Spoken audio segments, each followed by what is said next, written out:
All right, so we're here at Coder, and what's your name? Mark? Milligan, yeah, I run Mark? sales. Oh, at hi. Coder, but I am technical. Okay, You're in good hands. the sales guy is going to give a demo. Watch out. Yeah.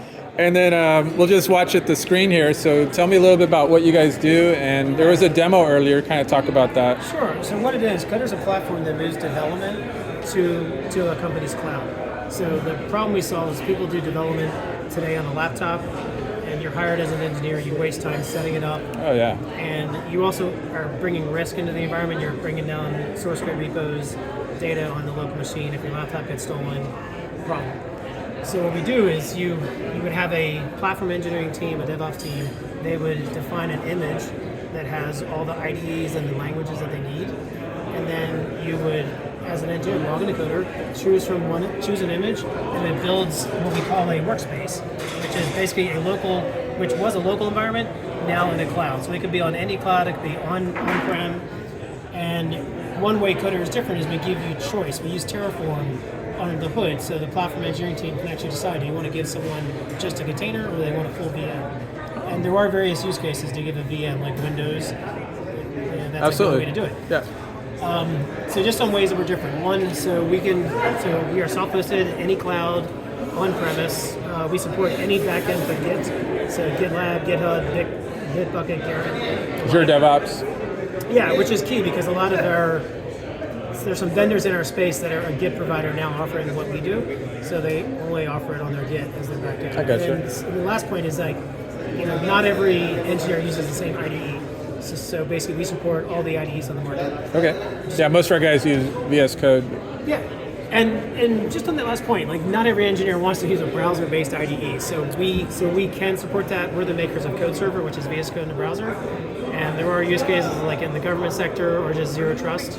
You want everything in the browser, but most engineers want to use local VS Code, local JetBrains, and then use SSH to get to the workspace. That was one of the things in the demo, I think, was he said, I have a choice between doing stuff locally and connecting to the server, or just having VS Code run locally, but all of the commands that run on VS Code are actually being executed on the container and the server. So we can do this now. So if you can kind of look up here, this is a workspace that's going to run, it's just a pod that's running Node, I think, as the underlying language, and you'll see and there's an icon to run VS Code Desktop, which is going to open my locally installed VS Code. All right. And once this comes up, we have a VS Code extension that we've written that's on the marketplace. And what it's going to do is it's going to download the Coder CLI, which is going to then basically authenticate into the workspace. And just trying to keep my seat through the light, but if this comes up, that's really bright here. Is it? Well, let's doing this. I'm going to show that you could also use a browser-based IDE. So in this case, we're the makers of Code Server, which is also VS Code, and you're going to be able to get full-on VS Code in a browser as well here. So you'll see this come up. I think it was telling. Yeah, here we go. It's basically trying to. I'm going to do this Alt-Tab over and go to my local VS Code. I think it was trying to install something. It was prompting me. I just thought I saw a bouncing icon. No, that's not. So key point to close out, we can support a browser-based IDE or even a local one. And most engineers want local. The reason why, two main reasons. One, you get the full keyboard shortcuts. When you do anything in a browser, you're going to lose some of the shortcuts, and we're talking to engineers that kind of finicky about that. Secondly, if you're using VS Code, you want the marketplace. Right. And legally, Code Server cannot connect to the marketplace. Okay. So Yeah, we use a lot of plugins from the marketplace for different things. So in this case, I'm going to show you some of the features. So I'm an engineer. I just built this workspace. I want to do a feature change, and I want to test on the fly. Like I said, this is doing some work in Node development. So this is in Terminal. If I pull in here, you'll see I have the repo cloned automatically. So as part of the workspace build, there's a bash script that runs. So in that bash script, to save myself the effort of typing git clone, I just did the cloning. And this is a project doing doing Node. So I'm going to basically build the project. And what you'll see it do is it's going to start to build all the various packages. And this hits on the second value point of Coder, is that more than a local machine, you get access to so much more compute in the cloud. Sure. So this is just a Node project. We have clients that do a lot of work in Java development.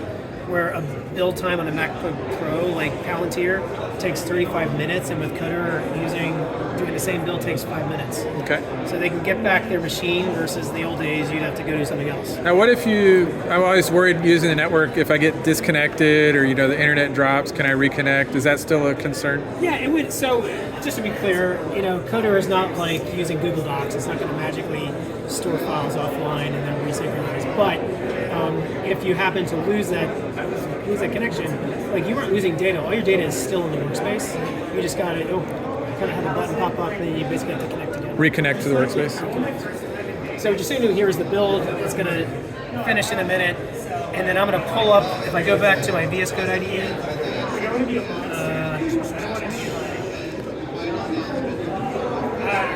I'm going to make a quick change in my code, which is this mark node.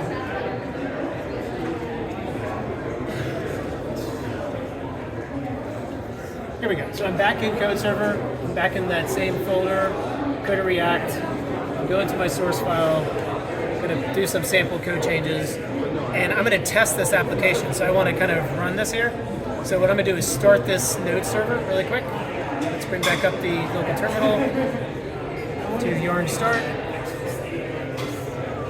It's going to start a Node.js server, and then I'm going to be able to open this application and do a test. For some reason it didn't pull up here.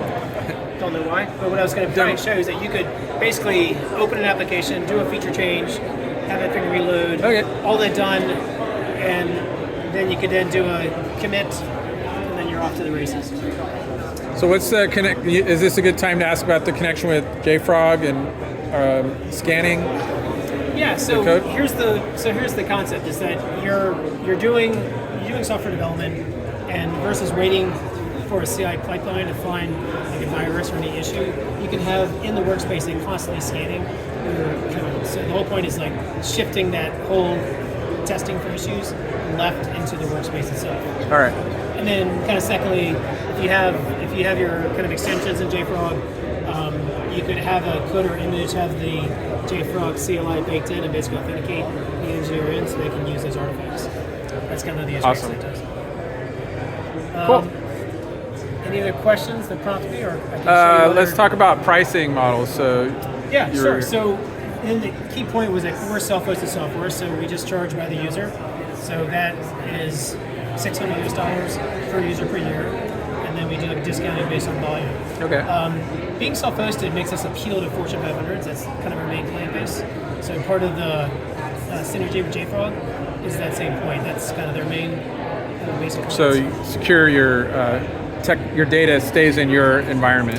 And just having under your control. They it's are not secure, out in the SaaS. and they want centralized governance. Yeah. And you're right. We're like no large enterprise is going to use a hosted offering.